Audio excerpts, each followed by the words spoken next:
বৃহস্পতিবার আছে।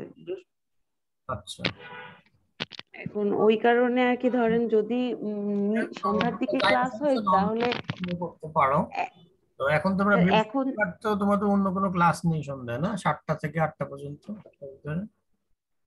লিজা আমাদের নো কি স্যার, বৃহস্পতিবার ক্লাস আছে? বৃহস্পতিবার দিন আমাদের ক্লাস নেই, শুধু স্যারের ক্লাস আছে সকালবেলা। আচ্ছা, তাহলে তোমরা বৃহস্পতিবার নেক্সট বৃহস্পতিবার থেকে সন্ধ্যায় করো, 7টা থেকে 8টা। Thank you sir. Okay sir, এটা আমাদের জন্য খুব ভালো হয়।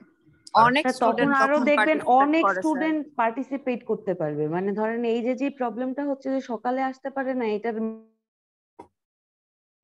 আচ্ছা, কাজে ব্যস্ত এখন, ধরেন এইটা করতেছে বা ওইটা করতেছে ফ্যামিলিকে সাপোর্ট করার জন্য, ওরা বিভিন্ন রকমের কাজ করতেছে, যে কাজগুলোর কারণে ধরেন সকালের ক্লাসটা ওদের জন্য করাটা বেশ টাফ হয়ে যাচ্ছে। আপনি যে বললেন যে ওই যে ভার্সিটি খুলে যাবে তখন আমাদেরকে যেতে হবে, হয়তো ওরা হার্ডলি টাইম করে একদিনের জন্য যেতে, মানে গেলে যেতেও পারে, কিন্তু ওই আবার শুরু হয়ে গেলে এইবারটা খুব সমস্যা হয়ে যাবে স্যার আর কি। ধরেন অনেকেই তো চাকরি টাকরি করা শুরু করছে ওই জন্য।